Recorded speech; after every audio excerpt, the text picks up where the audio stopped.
Aqui é o lugar da diversão.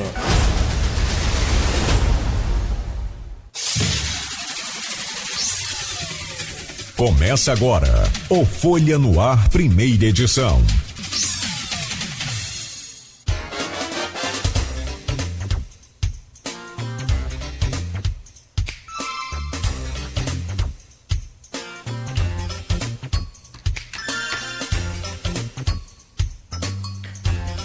Quinta-feira, 7 ou 6 de julho de 2023, dia 6 de julho de 2023, começa agora pela Folha FM 98,3, emissora do Grupo Folha da Manhã de Comunicação, mais um Folha no Ar. Estamos ao vivo também no Face, no YouTube, no Instagram, ao vivo pela Twitch TV, daqui a pouco em podcast e logo mais reprise na Plena TV.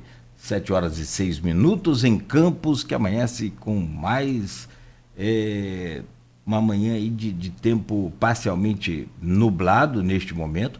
A previsão para hoje é de predominância do sol, mas com temperaturas que não devem subir muito. Mínima de 14, máxima de 24. Agora aqui no centro da cidade faz 15 graus. E depois de uma madrugada bem fria, a gente segue assim, é uma semana de muito frio aqui para a nossa região e deve seguir assim pelo menos até no próximo domingo, segundo o Instituto Nacional de Meteorologia. Tem um aviso para os motoristas que vão transitar aqui pela área central agora logo pela manhã, é que a Formosa Tenente Coronel Cardoso, entre a Barão da Lagoa Dourada e a Câmara Júnior, a Rua Câmara Júnior, está interditada para o trabalho ali de recuperação do asfalto. Então, fiquem atentos, evitem ali a Formosa, aquela região entre a Barão da Lagoa Dourada e a Rua Câmara Júnior. E para amanhã, a interdição, já podemos adiantar, será da Voluntários da Pátria até a Beira Valão. No programa de hoje, com o Aloysio Abreu Barbosa, vamos conversar com o William Passos, que é geógrafo com especialização doutoral em estatística pelo IBGE. E olha, para quem quer acompanhar aí, né, o desenvolvimento do Brasil e todos os movimentos que acontecem aqui, tanto econômico quanto da nossa população, fique atento ao programa de hoje. O William fala sobre os números de campos da região do Rio de Janeiro e o Brasil também pelo novo censo do IBGE. Por fim, o William fala sobre a pesquisa GPP de março e tenta fazer uma projeção às eleições de Campos de outubro de 2024. William, já vamos trazer o seu bom dia, só vamos rapidamente passar aqui pelo portal folha1.com.br para atualizar também os nossos ouvintes com as últimas informações. O Folha no Ar é oferecido por Proteus, Serviços de Saúde e Medicina Ocupacional, qualidade certificada ISO 9001-2015, Unimed Campos, cuidar de você, esse é o plano.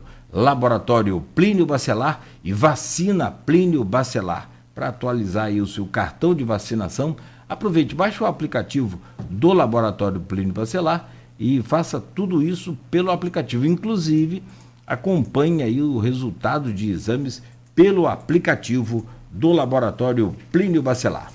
Nas manchetes de hoje do portal folha1.com.br, que você confere agora, programa para regularizar dívidas de IPTU é aprovado na Câmara. Será concedida a anistia de multas e juros e a dispensa de pagamento de tributos de imóveis. Reforma administrativa pela pacificação com os Bacelar?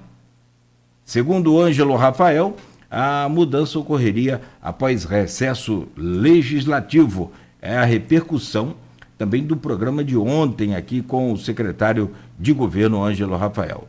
Família autoriza a doação de órgãos de homem que morreu no Ferreira Machado.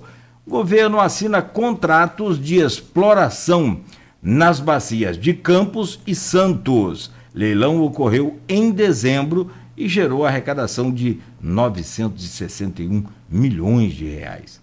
Castro defende modelo de reforma tributária que beneficie todo o Brasil. Prefeitura orienta que motoristas não estacionem na Formosa durante obras. Nessa quinta-feira, a gente já falou, tem um trecho ali interditado. Homem aplica mata-leão em empresário e rouba R$ 8.000 de construtora. O suspeito chegou ao local procurando por emprego e anunciou o assalto. A SIC acredita que mudança de temperatura aqueça as vendas no comércio local. Cais da Lapa recebe Festival do Torresmo de quinta a domingo. 2 suspeitos por tentativa de roubo são baleados na BR-101. E ainda, Festival Gastronômico de São Fidélis acontece de sexta a domingo.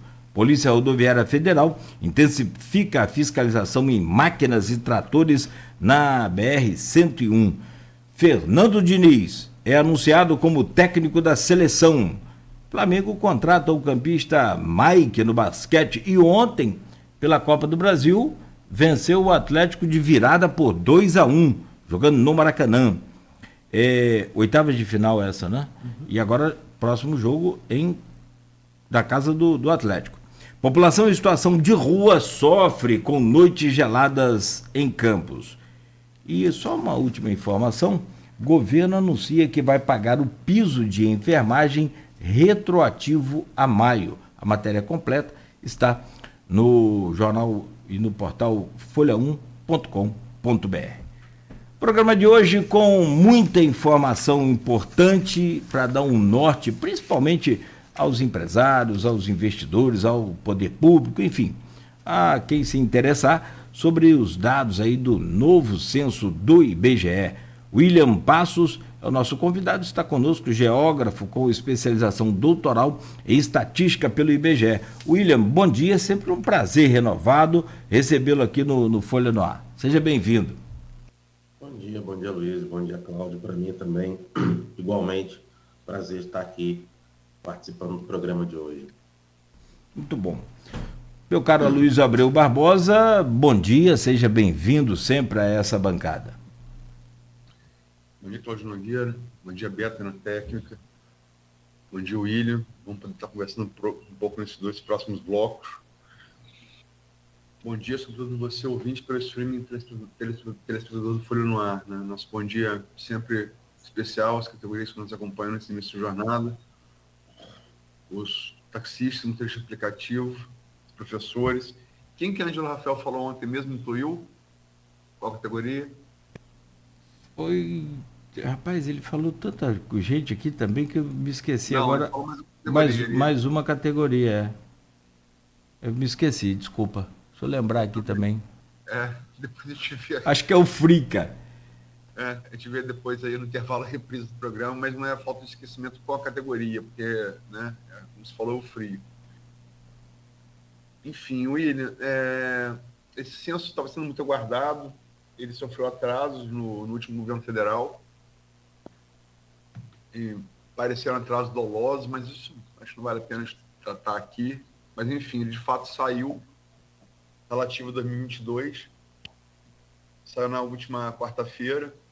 Estamos agora chegou no final de junho, né, de 2023, estamos agora no início de julho. E ele trouxe muitos números, né, sobre o Brasil. E aí vão caindo nas divisões, regiões, país, estados, regiões desses estados. Aí essa coisa da região metropolitana que se trata muito, né, que não é bem a região do estado, e municípios. Com que cara Campos saiu desse censo? Bom dia. Luísio, com a cara de quem se saiu bem de uma tempestade, porque o estado do Rio de Janeiro, assim, embora a gente tem uma variação positiva de 0,4% na população, mas na prática, se a gente comparar o ritmo histórico de crescimento da população brasileira, a gente pode dizer que esvaziou, né? Muita gente que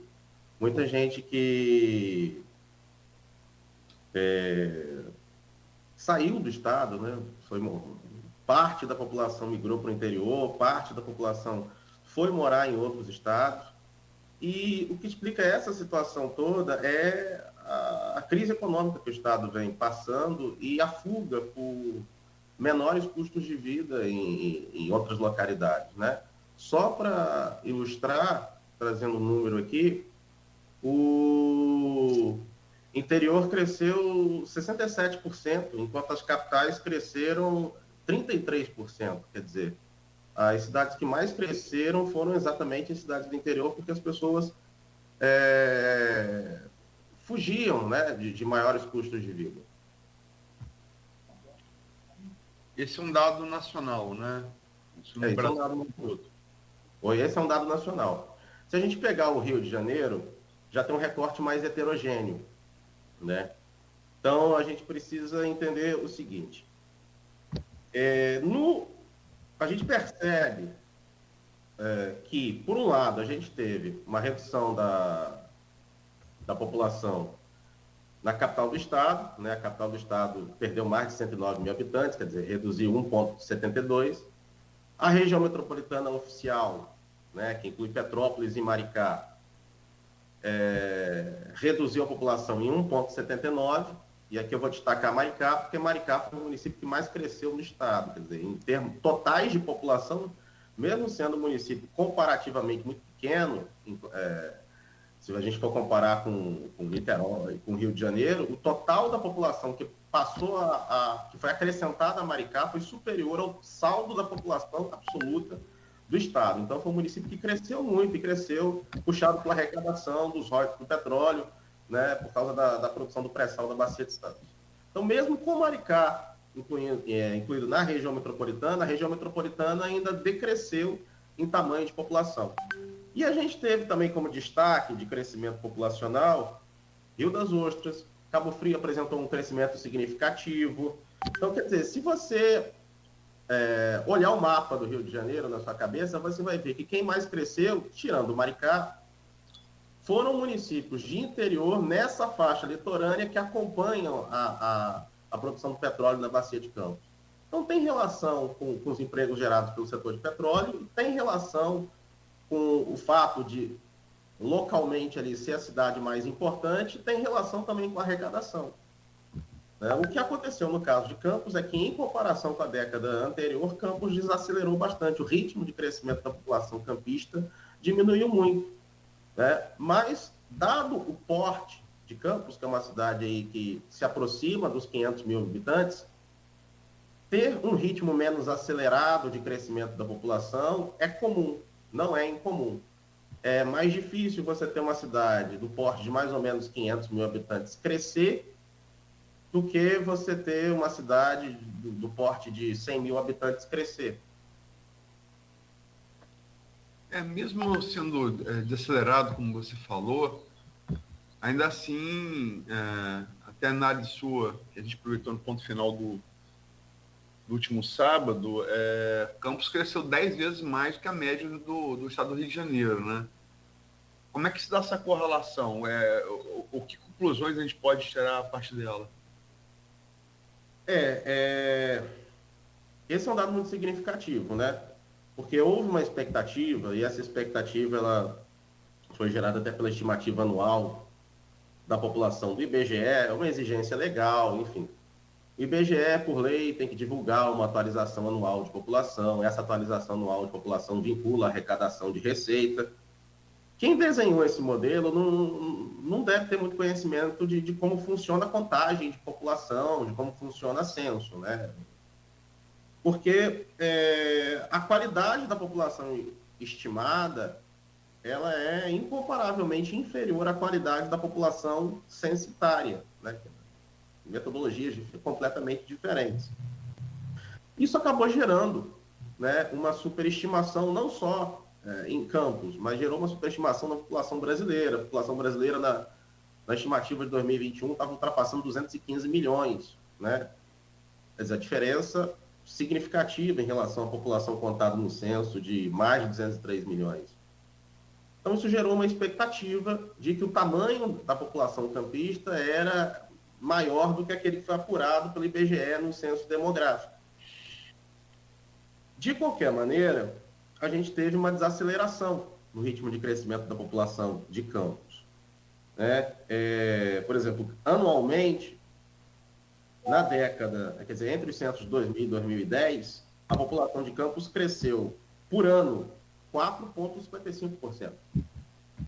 E pegou o primeiro boom do petróleo. Foi o período em que Rio das Ostras foi o município que mais cresceu no Brasil. Rio das Ostras não é mais o município que mais cresceu no Brasil, mas ainda apresenta um crescimento significativo. Isso ainda é resquício, né, da economia da Bacia de Campos. Já em 2010 e 2022, o ritmo de crescimento anual caiu de 4,55 para 1,47 no caso de Campos. Quer dizer, anualmente a população campista ainda cresce nesses valores. O ritmo de crescimento é superior ao ritmo de crescimento da população fluminense e da população... É inferior à da população brasileira e é superior à da população fluminense. Acho que é importante destacar que o parâmetro, tá, no caso de crescimento da população, a gente sempre tem que tomar como referência o estado inteiro, né? A gente sempre compara os municípios em função do estado. A gente nunca deve comparar os municípios em função do país ou em função da região sudeste, porque a gente chama de erro de escala, né? Você está fazendo comparações de grandezas diferentes. Você pode comparar quilômetro por hora com metro por segundo. São unidades diferentes, não tem como fazer a comparação. Então, a gente sempre tem que ter como perspectiva comparativa a evolução do Estado. E o Estado, quer dizer, cresceu a zero. Você tem um crescimento de 0,4%, é um crescimento, na prática, nulo. O Estado do Rio de Janeiro não cresceu. Como a população cresce em função dos nascimentos e da imigração, por dentro, olhando os números, o que a gente tem é uma mudança, né, das pessoas das cidades da região metropolitana, exceções, né, como, por exemplo, Maricá, para outras cidades de interior ou para outros estados brasileiros. A gente pode desdobrar também a interpretação dos dados do estado do Rio de Janeiro quando a gente for falar sobre o mercado de trabalho. O mercado de trabalho, o comportamento do mercado de trabalho explica muito o que aconteceu com o estado do Rio de Janeiro. O estado do Rio de Janeiro gerava emprego até 2014 e depois só voltou a gerar emprego em 2021. O mercado de trabalho do Rio de Janeiro, de 2015 a 2020, encolheu em 20%. Quer dizer, perdeu 20% do estoque de empregos formais. Se você não tem oportunidade de trabalho na cidade onde você vive e tem condições, você tende a ir buscar oportunidade em outro lugar. Ô William, sobre essa questão do IBGE, sabe, eu conversava com um amigo agora, ele falava, esses números do IBGE são números doidos. Eu falei, cara, não é bem assim. O IBGE tem hoje, ainda mais com tanta tecnologia, bastante precisão. E por incrível que pareça, dos 52 anos que eu existo, foi a primeira vez que o IBGE conseguiu me localizar. Antes até nem minha família. Eu queria que você falasse sobre a precisão desses números e para que essas pessoas possam entender, porque você projetava, Campos tem quase 600 mil habitantes, você mais conversa de WhatsApp, que da onde tiramos esses números aí, né? Então eu gostaria que você falasse sobre essa precisão desses números do IBGE.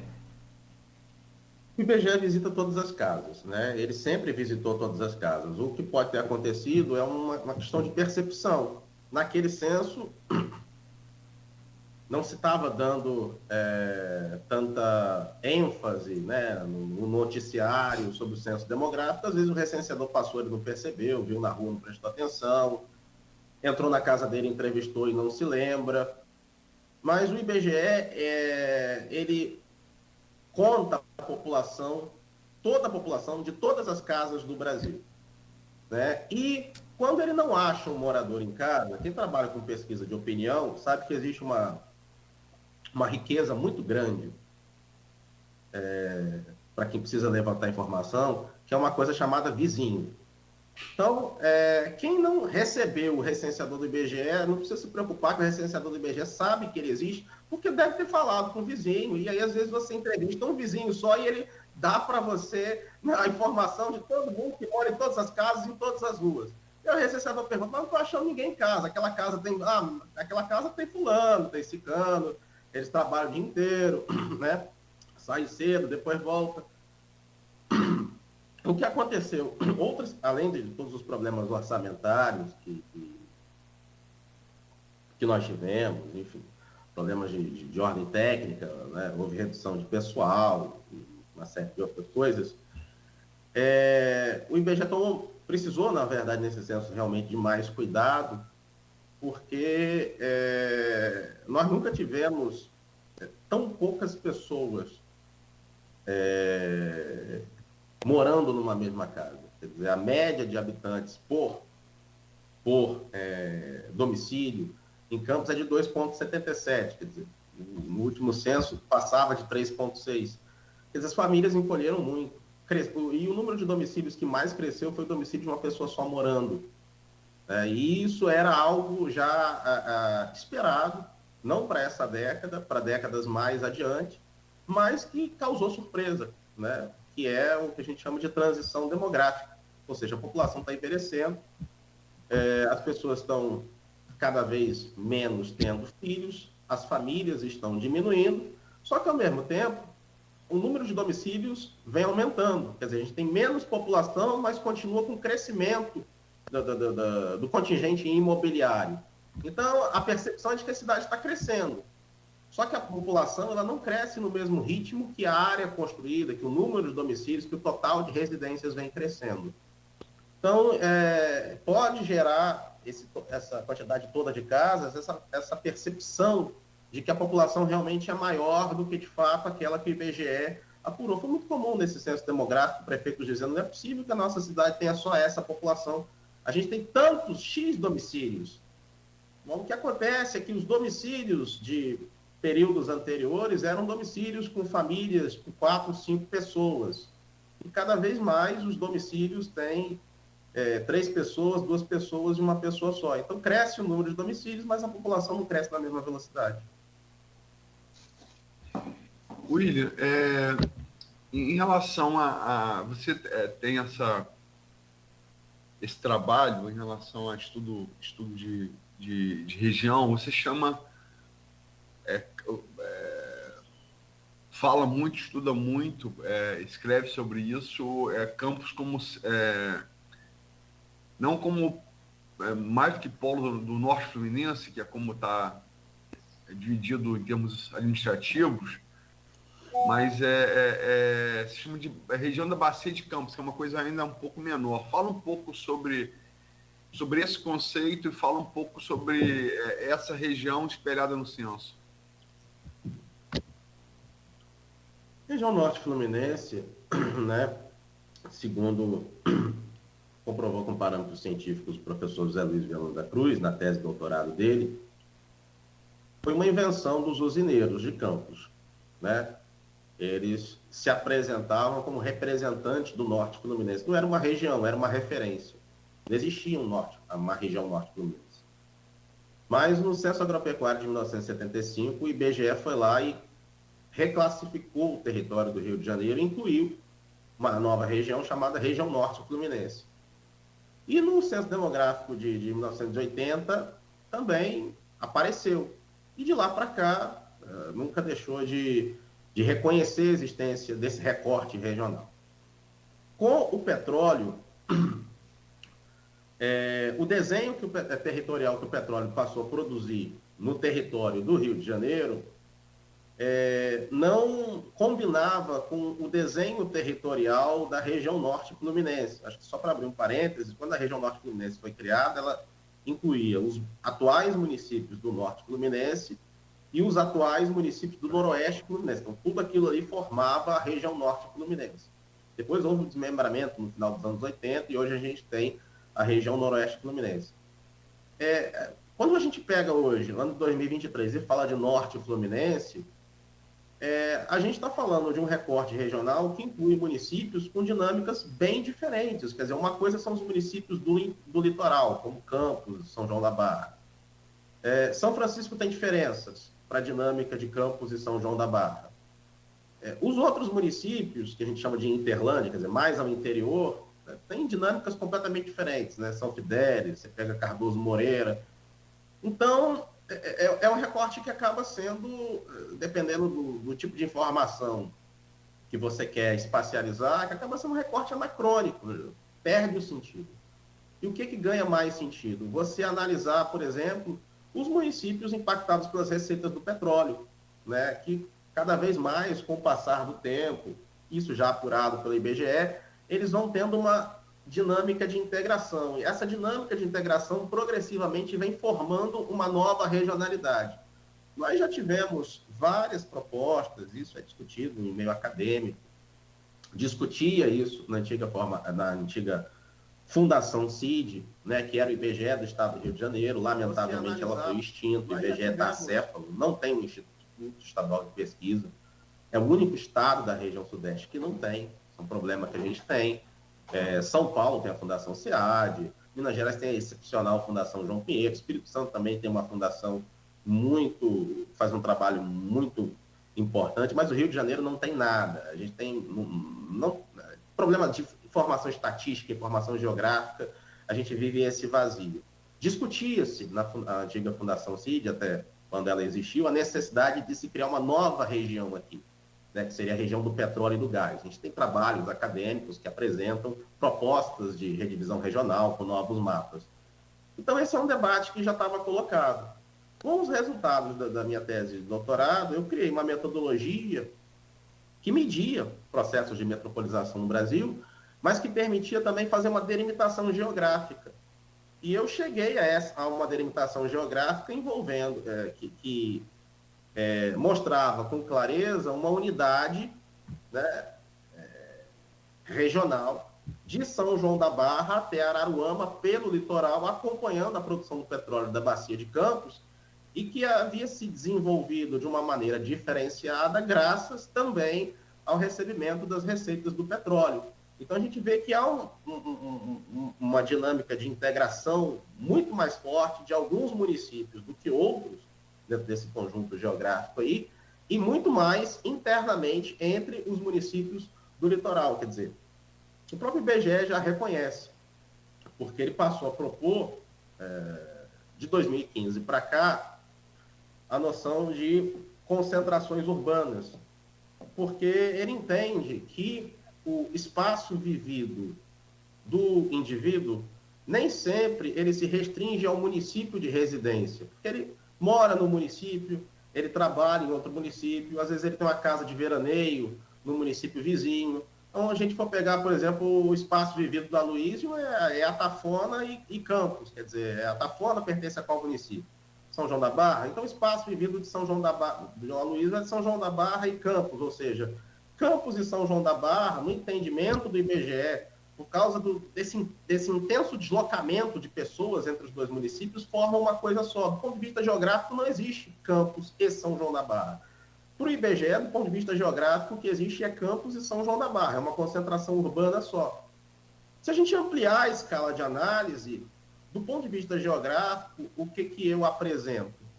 O que existe é uma região da Bacia de Campos, né? Porque a gente tem, né, deslocamentos intensos de Campos para São João da Barra, mas nós também temos deslocamentos intensos e ainda mais intensos de Campos para Macaé e entorno. E de Macaé e entorno há deslocamentos muito intensos para Cabo Frio e entorno. Você sai de Macaé, vai para Cabo Frio, passando por dentro de Rio das Ostras, para ver que horas que você vai conseguir chegar em Cabo Frio, ainda mais no dia de sexta-feira. Um fluxo absurdo entre aqueles municípios. Então, embora municípios de interior, quando você está ali da Amaral do Peixoto, passando por aquele drama, a impressão que você tem é que você está numa área metropolitana, né? Então, todo esse conjunto de transformações que são percebidas mas as pessoas não têm um tamanho da dimensão dela, fazem com que a gente tenha algo novo no interior do estado, né? E esse algo novo é o que eu chamo de região da Bacia de Campos, que, por sua vez, lá na sua ponta, está integrada à região metropolitana do Rio de Janeiro. Quer dizer, onde termina o que eu chamo de região da Bacia de Campos, está começando a região metropolitana do Rio de Janeiro. É por isso que eu digo que o interior do Rio de Janeiro está passando por um processo de metropolização, que eu chamo de metropolização do interior fluminense. A gente passa a ter características metropolitanas no interior do estado. E o que os números do censo demográfico demonstram? A região que mais cresceu em população é exatamente essa, ou seja, teve um esvaziamento da região metropolitana da cidade do Rio de Janeiro, da região metropolitana do Rio de Janeiro, e um crescimento de cidades que vão ali até Macaé, quer dizer, Cabo Frio, cidades do entorno cresceram muito, Araruama cresceu, Rio das Ostras cresceu muito mais do que Macaé, Macaé também cresceu de maneira significativa. Aí a gente tem uma interrupção, até pelas distâncias territoriais do núcleo urbano de Macaé para o núcleo urbano de Campos, e aí a gente teve um crescimento num ritmo mais desacelerado, mas acima da média do crescimento do estado, que é significativo, né? E é simbólico. Por que é simbólico? Porque Campos ultrapassou a capital do antigo estado do Rio de Janeiro, né? Se tornando, e o município de Belford Roxo, um outro município na Baixada Fluminense bastante populoso, para se tornar a quinta cidade em população do estado do Rio de Janeiro, né? E população e território é algo de uma importância muito grande. E isso acaba se refletindo no cenário político estadual, naturalmente. Você me permite que você falou, fez a referência, mas não citou o nome da cidade. Antiga capital do Rio de Janeiro, Niterói. Só para continuar o raciocínio. Exatamente, né? A gente, parte do que é o estado do Rio de Janeiro hoje é explicável exatamente pela separação histórica que existiu da cidade do Rio de Janeiro com o antigo estado do Rio de Janeiro, que tinha capital em Niterói, né? Aí a gente teve a transferência da capital, né? Só fazendo ali uma regressão histórica, a transferência da capital para Brasília nos anos 60. A ideia seria juntar a cidade do Rio de Janeiro com o antigo estado do Rio de Janeiro, só que por razões políticas, né, isso foi postergado, criaram um estado para a cidade do Rio de Janeiro, o estado da Guanabara, e em 75 teve a fusão. A gente teve a criação também da Ponte Rio-Niterói, que ajudou a integrar a cidade do Rio de Janeiro com o antigo estado do Rio de Janeiro, e a gente passa a ter agora o atual estado do Rio de Janeiro, de 75 para cá. A questão é essa integração da capital, né, com o restante do território do estado. A gente tem muitos problemas em relação a isso. Problemas que esbarram, enfim, na própria mentalidade da elite carioca. Você está em São Paulo, você pega o metrô, você vai para Diadema, você vai para ABC, você sobe para um monte de cidade. O metrô no Rio de Janeiro não chega para além da cidade do Rio de Janeiro. Para ali dentro da cidade do Rio de Janeiro e integra com outros municípios ao redor. Se você juntar isso tudo, você vai chegar na crise econômica do estado do Rio de Janeiro. E chegando na crise econômica, explica o crescimento e os movimentos da população. Tá, agora, a outra metade da pergunta. O que você chama de região da Bacia de Campos? Primeiro, para o ouvinte entender, de que municípios ele se compõe e como é que essa região se mostrou no censo? Campos São João da Barra só ou tem mais algum município? Todos os municípios pelo litoral, a partir de São João da Barra até Araruama. Então vamos lá. Vamos citar nominalmente os municípios. São João da Barra, o que eu chamo de região da Bacia de Campos, inclui São João da Barra, Campos, Quissamã, Carapebus, Macaé, Rio das Ostras, Casimiro de Abreu, Búzios, Cabo Frio, Arraial do Cabo, Iguaba Grande, Araruama, São Pedro da Aldeia. São esses municípios. Vizinho a Araruama, a gente tem Saquarema. E vizinho a Saquarema, ainda pelo litoral, a gente tem o município de Maricá, que é o que mais cresceu no estado do Rio de Janeiro, que já está na região metropolitana. E vizinho a Maricá, a gente tem Niterói. Quer dizer, se a gente pegar o carro a partir do Rio, né, pegar a ponte e ir para Niterói, a gente vai ter a percepção de que há uma continuidade urbana, né? Niterói, aí continuando em Maricá, continuando em Saquarema, aí continuando ali em Iguaba, em Araruama, Iguaba, Arraial do Cabo, Cabo Frio, Búzios, Casimiro, Rio das Ostras, até Macaé, como se fosse uma coisa só.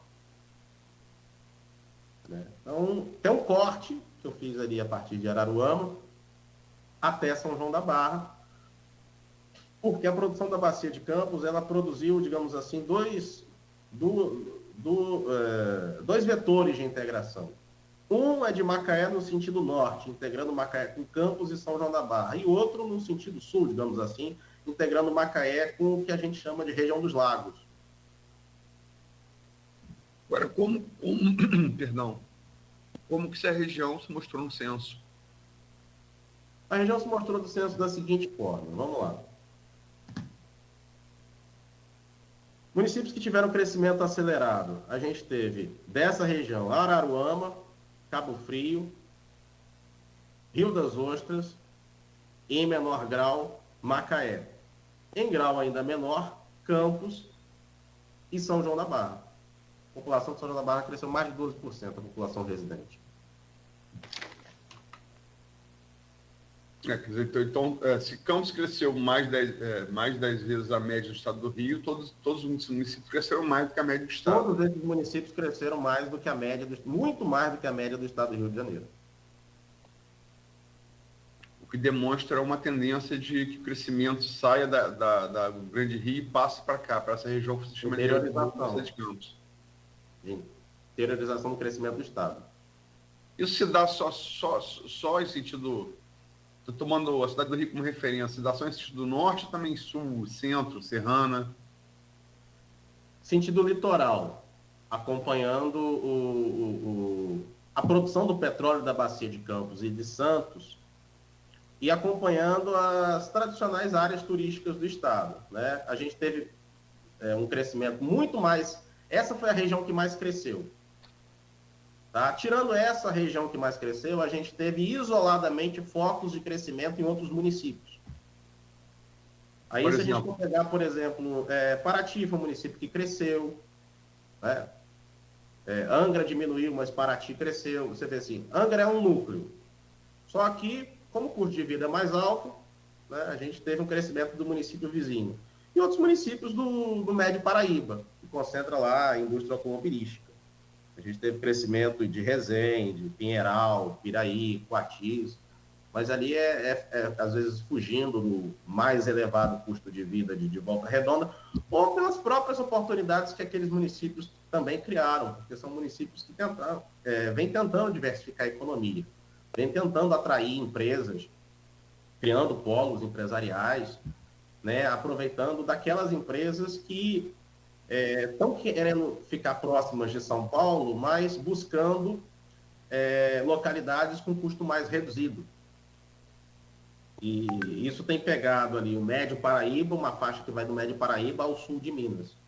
Tanto que, no caso de Minas Gerais, o município que mais cresceu 84% da população, foi um município de Extrema, no sul de Minas, né, que vem tendo um processo de desenvolvimento, um município pequeno, de interior, mas vem tendo um processo de desenvolvimento alucinante, com a implantação de uma fábrica depois da outra.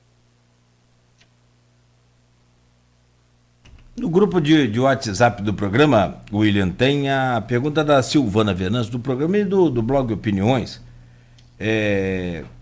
Tem a pergunta da Silvana Venâncio, que é jornalista lá de Bom Jesus, do Itabapuana, e ela diz aqui, pelas amostras do IBGE, o que se dá a queda de algumas cidades do norte e noroeste fluminense.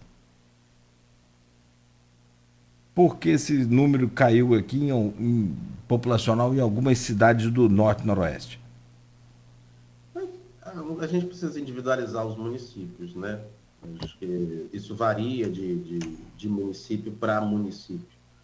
Itaperuna cresceu, vou pegar os polos, né? Passou de 100 mil habitantes.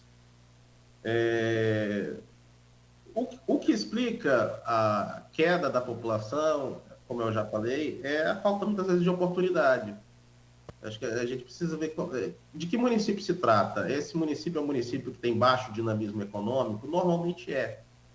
O município de interior tem uma dinâmica, isso é muito próprio dos municípios de interior, do interior brasileiro, porque, por razões históricas,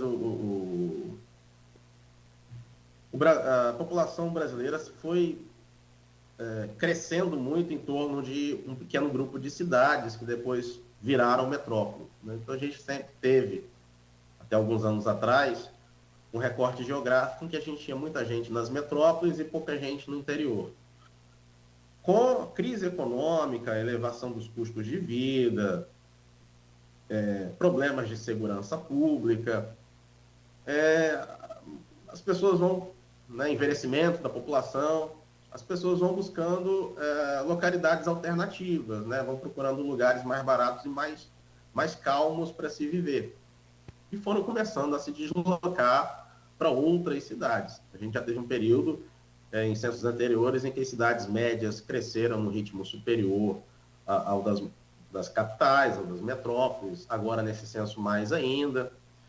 E os municípios do interior, eles têm uma dinâmica muito forte ligada à evasão de jovens e migração de retorno, né? Então, mora lá numa cidade que não tem muita oportunidade, quem pode mandar o filho para estudar fora, o filho vai estudar fora, ele estuda fora, acaba trabalhando fora e, né, quando fica mais velho, por causa daquele vínculo ainda com aquele lugar, ele tem preferência por voltar a morar ali. Então, a depender da conjuntura, isso resulta num baixo crescimento da população daquele município ou num esvaziamento populacional. A gente está vindo de uma conjuntura que a gente precisa considerar, vamos pegar o estadual, em que a gente teve muita gente que saiu do estado do Rio de Janeiro, né? Esse crescimento de 0,4% é no estado inteiro. Então, naturalmente, que os municípios do interior também tiveram a sua contribuição.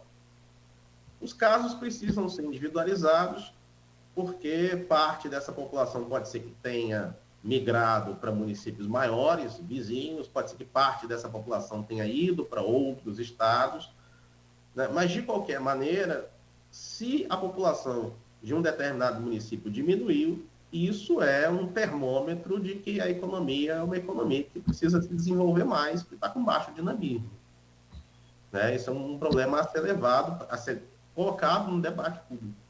Acho que esse censo do IBGE traz à tona uma coisa que eu já vinha nos círculos acadêmicos apontando a necessidade da gente estudar o interior brasileiro, da gente colocar o interior brasileiro como questão, né? A grande maioria das universidades está localizada em metrópoles, as metrópoles são muito estudadas no Brasil, o interior é muito pouco conhecido, já foi menos, mas ainda continua sendo muito pouco conhecido. Então, você estudar a dinâmica de município do interior, você tentar buscar estudos que apontem como é que você faz para uma cidade de interior se desenvolver, você não consegue encontrar, porque não tem produção. A produção está mais preocupada com cidades médias e cidades grandes. Os Sertões é uma obra revolucionária, em muitos sentidos fundadora do Brasil, que a gente entende para o Brasil, porque foi a primeira obra que parou de importar o que vinha como caranguejo, como diz Gilberto Freire, com as costas voltadas para o interior e voltado para a novidade que vem do oceano, e passou a discutir o Brasil, o interior do Brasil, né? Se voltou para discutir o interior do Brasil, a questão do interior. Isso eu estou falando de 1902, né? De lá para cá a gente tem um déficitzinho que vem superando. Mas foi a primeira obra que teve essa preocupação que você está falando, William, de olhar para o interior, de estudar o interior, de conhecer o interior. Agora, a gente sempre, assim, eu acompanho política há muito tempo, né? Nogueira está em rádio há muito tempo também. A gente sempre ouve falar, quero crer, em jornalismo, em rádio, enfim. Não adianta você forçar a barra num pleito porque a Baixada Fluminense tem tantos votos e Campos tem... O nosso Fluminense todo tem tantos votos. Isso é uma coisa que... Há quanto tempo você ouviu isso, Nogueira? Há 30 anos. Desde quando comecei também. É um discurso, né, reincidente. Sim. No entanto, as direções de crescimento que o censo aponta são de diminuição dessa região que sempre nos superou, que sempre foi usada na disputa de pleito. Não adianta porque eles têm muito, muito mais votos. Enquanto nós crescemos, ainda que temos crescido em ritmo mais lento, como você já apontou aqui, mas crescemos mais do que eles, né? Essa é uma tendência, na sua visão, ela é irreversível? Sim ou não? Por quê? Olha, Luísio, diante do cenário que se tem, e já se tem há décadas, de um estado do Rio de Janeiro com sensíveis problemas de dinamização da sua economia. É uma economia altamente dependente do petróleo, que, como você sabe, um dia vai acabar. É uma economia altamente dependente das receitas do petróleo, que, como você mesmo sabe, um dia vai acabar. Com uma agricultura que já foi muito mais forte. Com um setor de turismo em que pese significativo em algumas regiões, mas o turismo é uma atividade que, do ponto de vista da alavancagem econômica, ela é muito limitada. É como se diz, os economistas falam, o turismo ele não desenvolve a economia, mas ele reflete o desenvolvimento de uma economia. É muito diferente da industrialização. Você consegue, no meio do nada, implantar indústria e gerar, no meio do nada, emprego, renda, comércio, serviços. O turismo, primeiro, para começar a acontecer, ele precisa ter gente com renda para consumir. Então, ele é uma atividade indireta, ele é resultado do incremento do desenvolvimento da economia. Ou seja, a economia precisa se desenvolver. Você, para poder atrair turistas para uma cidade, você precisa dar um desenvolvimento mínimo a essa cidade, senão ninguém vai querer visitar. Se você não tiver estrutura, não tiver onde dormir, você não vai querer visitar. Então, o que o turismo faz? Ele ajuda a ampliar o desenvolvimento que já existe. Países que dependem da economia do turismo, a gente vai pegar países europeus, por exemplo, são países com sensíveis problemas econômicos, alta informalidade, baixos salários, Portugal, Espanha, países do Mediterrâneo dependem muito do turismo. Então, é uma atividade que traz uma contribuição, mas ela é insuficiente para alavancar o desenvolvimento do Estado. E é um Estado que não pensa alternativas, que fica estacionado na situação que está. Nesse cenário, a tendência é cada vez mais a capital, Rio de Janeiro, esvaziar, cada vez mais a região metropolitana esvaziar. É cada vez mais a gente ter a tendência que já foi observada nesse censo, de pessoas fugindo do elevado custo de vida e da baixa qualidade de vida fornecida pelas cidades da região metropolitana, entre outras coisas também altamente violentas. A tendência é essa população se redistribuir pelo interior do estado, que proporcionalmente vai crescer mais do que a região metropolitana. Entretanto, isso não vai ser suficiente para poder reequilibrar a distribuição populacional, porque no estado do Rio de Janeiro há uma concentração muito forte de população na região metropolitana. Essa concentração continuará sendo muito elevada, mas a tendência é que a gente tenha uma intensificação do cenário que já está sendo observado. Em relação à questão da importância política ou da importância eleitoral, ainda assim, o voto na região metropolitana continuará sendo decisivo para eleger um governador. Entretanto, a gente precisa considerar outras variáveis, que como as elites do interior se projetam. E, nesse caso, basicamente, a única elite que se projeta no interior do estado do Rio de Janeiro é Campos. Essa projeção faz com que, eleitoralmente ou politicamente, Campos ganhe um peso desproporcional à sua população. Porque se você excluir as elites do Rio de Janeiro, não há competição. A gente teve governadores de outras cidades do interior. Mas isso não significou um fortalecimento das elites dessa cidade do interior. É muito diferente. Você teve um Pezão, e aí depois do Pezão, quem que você tem lá do sul fluminense, né? Com projeção na política? Você tem pessoas, você tem personas, você tem indivíduos. Né? Não passa disso, de uma questão individual. No caso de Campos, com o garotismo, acabou também... o garotismo ele não se limitou à figura do Antony Garotinho, né? Ele conseguiu projetar também outras pessoas na cena política do estado do Rio de Janeiro, e mais recentemente, até por uma questão de competição com ele, os Bacelar, né? Era o caminho, né? Para poder competir com o Garotinho, né? O caminho era também se projetar na cena política estadual. Então a gente tem esse arranjo interessante que a gente tem hoje, com dois grupos políticos do interior com influência no cenário político estadual. Isso acaba conferindo a Campos um peso desproporcional ao tamanho da população que ele tem. Bom, é importante esses dados também, a gente daqui a pouco vai detalhar aí esse campo político no próximo bloco, mas eu tenho sobre uma questão que eu ia trazer para você já adiantou. O pessoal também procura evitar grandes centros, como o Rio de Janeiro, por exemplo, capital, Baixada, pelo alto índice de violência. Você já confirmou isso para mim. Agora, eu estou preocupado, cara, não é só comigo não, acho que é com todo mundo. A aposentadoria. Como é que fica se você fala aí que Campos, por exemplo, tinha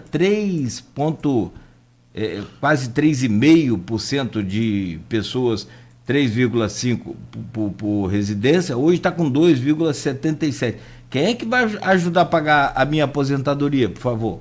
Ou eu não vou conseguir aposentar? Porque, na verdade, parece que tem uma projeção que você falava comigo, que para cada aposentado precisa de 4 contribuintes da ativa, isso no geral, né? Estamos falando de CLT. Como é que fica essa questão? Dá para chegar a uma conclusão sobre isso? Essa é uma questão que vai precisar ser enfrentada no Brasil, Cláudio. A gente tem um desenho de previdência que não contempla o envelhecimento da população. É um desenho em que você não paga para se aposentar. As pessoas que estão na ativa que pagam a sua aposentadoria. Com o envelhecimento da população e mudanças no próprio mercado de trabalho, quer dizer, a gente tem cada vez mais emprego com carteira assinada, e é um modelo que depende do emprego com carteira assinada, o que a gente acaba tendo um gargalo, né? Você tem menos receita e mais despesa. Então, é um modelo que vai precisar ser redesenhado. E o redesenho mundo afora, que se costuma ver é de aumento do tempo de contribuição e de capitalização, né? O Brasil precisa enfrentar essa questão. A gente teve uma discussão sobre o assunto agora com a reforma tributária, só que com a reforma, da Previdência, que foi no primeiro ano do governo Bolsonaro, se não me falha a memória, mas essa reforma da Previdência vai ser insuficiente para poder equilibrar as contas, e agora tudo precisa ser recalculado, porque o sistema previdenciário, ele leva em consideração a projeção de envelhecimento da população, que a gente chama de tábua de mortalidade. A tábua de mortalidade que a gente tinha era do Censo Demográfico 2010. Agora, com o Censo Demográfico 2022, ela vai ter que ser recalculada. A população envelheceu proporcionalmente muito mais do que havia envelhecido até então. Que a gente tenha saúde, então, pelo menos, para aguentar trabalhar esse tempo todo aí, né? Daqui a pouco chegar aos 100 anos contribuindo, pelo jeito aí. Nogueira? Sim. Se você me permite, só antes de acabar o bloco, tem uma pergunta aqui no streaming do Renato Carvalho de Oliveira. Uma pergunta muito interessante.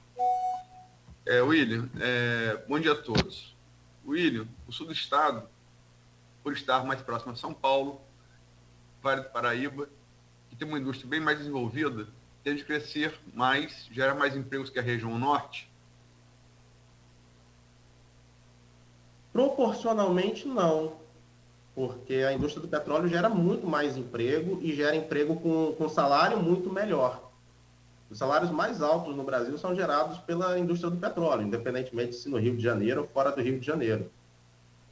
Localmente, ali, né, mais distante do norte fluminense, onde gera mais oportunidade é o sul fluminense. Mas as oportunidades, os empregos, eles têm quantidade e remuneração inferiores àqueles que são encontrados nessa região aqui, de Macaé, em direção ao Rio de Janeiro. Bom, são 8 horas em Campos. Meu caro William, Aloísio, vou pedir licença a vocês, a gente precisa fazer um intervalo. E para quem está nos acompanhando aqui, continue ligado, continue acompanhando. A gente faz uma pausa rápida. E no começo do programa, Aloísio, quero só registrar aqui, enquanto a gente ouvia o programa de ontem aqui para relembrar, ou para tentar lembrar o nome daquele público, ouvinte da rádio que o Ângelo Rafael citou, a Isabela Campos, que é uma dessas pessoas que ouvem o programa agora pela manhã e está nesse nicho aí de público ouvinte do programa Folha no Ar, que são os pais de alunos citados lá pelo Ângelo Rafael. Então vai aí o agradecimento à Rafaela, a Isabela Campos pela lembrança, né, desse público que está nos ouvindo, e também, claro, evidente que pela audiência dela. São 8 horas 1 minuto em Campos. A gente volta já no oferecimento de Proteus, Unimed Campos, Laboratório Plínio Bacelar e Vacina Plínio Bacelar.